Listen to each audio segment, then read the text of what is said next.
This is one of a series of 5 videos on Buddhism. It doesn't matter what order you watch them in any order, just make sure you watch all 5 videos. And this particular one is about the central figure of Buddhism, the Buddha. It's not a story of history that we're going to tell here. There was a historical Siddhartha. It's a mythic story that we're more concerned with, the mythic Buddha. And by mythic, what I mean is not made up, but mythic meaning this is the story that frames all the rest of what Buddhism is. This is the story that makes sense of all the rest of what Buddhism offers. Without this story, the rest of Buddhism is just a bunch of philosophical reflections. But the story is the story of Siddhartha. Siddhartha was born about 623 BCE, 2600 years ago, in a small little kingdom in Nepal. Nepal is a separate country from India, so don't be confused by all of this. His father, the king, had a naming ceremony for this new baby, Siddhartha, and everybody came, including a Sita, who was one of those Hindu ascetics that wandered around. India is famous for that. And Asita sees the baby, and everybody recognizes Asita as a great holy man, and he picks up the baby and he says, this one will either be a great ruler or the salvation of the world.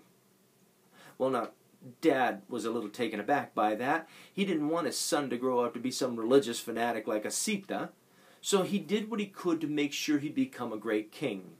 He locked him inside the palace, essentially. Siddhartha was never allowed outside the palace walls. And all he was allowed to see inside the palace walls was beauty, good stuff. All the best music, all the prettiest women, all the best food, all the healthiest folks. The activities were all good things. At the age of 16, Siddhartha then gets, we'll call it engaged, joined together with a woman, Yashodhara, to be his wife. And for the next 13 years, Siddhartha's living a happy prince life. But now he's 29 years old. And he goes to his dad and he says, you know what, I've never even seen this kingdom I'm supposed to rule over when you die. I want to see the kingdom. And the father says, but, to no avail. So Dad sets up the city, cleans it all up of all the bad stuff, in order to allow his son to go out without any threat of seeing something that might turn him into a religious fanatic. And the procession comes out of the palace, the big palace gate, and through the city, and everybody's cheering, and it's wonderful and it's pretty. But Siddhartha's curiosity overcomes him, and he jumps down and he leaves the entourage, followed by his friend Channa.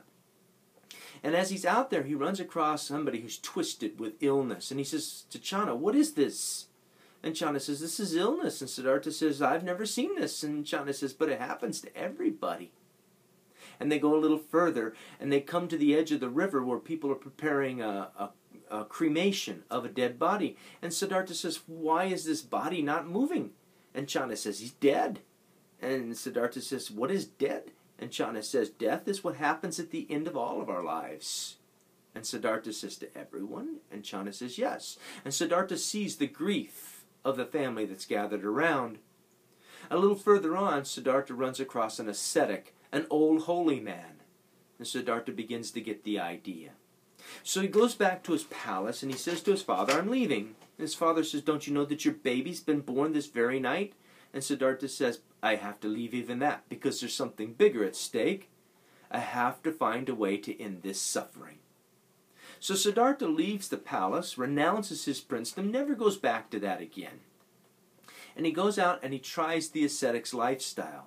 Now ascetics, they're known for eating less and less and less and living only off of what people offer them in alms and basically owning nothing.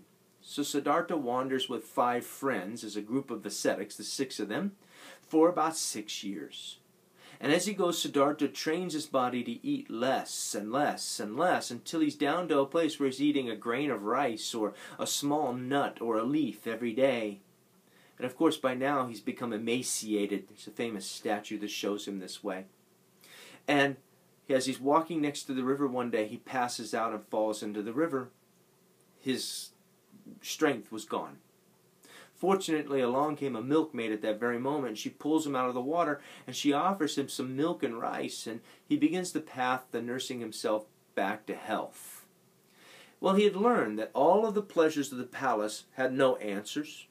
And being an ascetic and denying yourself everything in the world has no answers.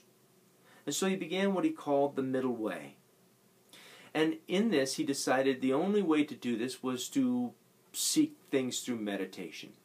So he sat down underneath a ficus tree. You'll know a ficus tree. A lot of people have ficus trees all around them. We'll call it a Bodhi tree when we talk about Buddhism, because Bodhi is wisdom, but a ficus tree is in every lawn practically in the valley. So he sits down underneath this tree and he begins to meditate, and he meditates for 49 days. And at the end of 49 days, the full realization of the interconnectedness of everything comes to him. And he comes out of his meditation. He's 35 years old. They'll call it nirvana. Don't get hung up on that. In another video, I'll talk about nirvana. It's not all that fired fancy. It's hard to get to, but it's not really that hard to understand. And he goes back and he finds the 5 friends that he had wandered with, and he says, listen to me. I've got the answer. And he gives to them his first sermon, the 4 Noble Truths. All existence is suffering. In other words, no matter who you are, your life is filled with angst and worry and concern and fear, all of that stuff. And all suffering is caused by desire. That stuff is rooted in our own yearnings, our own desire to cling to things. Think about the girl that leaves you or the job you couldn't get, and how they create such anxiety and worry and frustration and sorrow in you. That's what we're talking about. But if that's true, then the third truth is that suffering ceases when desire ceases. If desire is the cause, remove the cause and you get the solution. And then the fourth of the Noble Truths is desire ceases on an 8-fold path. That's a whole separate video. I'll save that one. And he began to teach this message up and down the Ganges River across northern India. For 45 years he wandered teaching this. And as he went, he gathered communities together, people who saw what he was talking about, communities that cut past caste, communities that cut past gender, communities that cut past all the religiosity. Siddhartha himself found that religion wasn't helping anything. Cold, analytical insight into the way we think is what was going to do it for him. And he gathered these groups together, the Sanghas, for 45 years until at the age of 80. He ate a piece of tainted meat. Not all Buddhists are always vegetarians. And that tainted meat killed him. But in the 2,500 years since, Buddhism rose to be a great religion. At one point, before Christianity and Islam came along, Buddhism was the largest religion in the world. Now it's the 4th largest, and expanding as we go. That ought to do it for this one.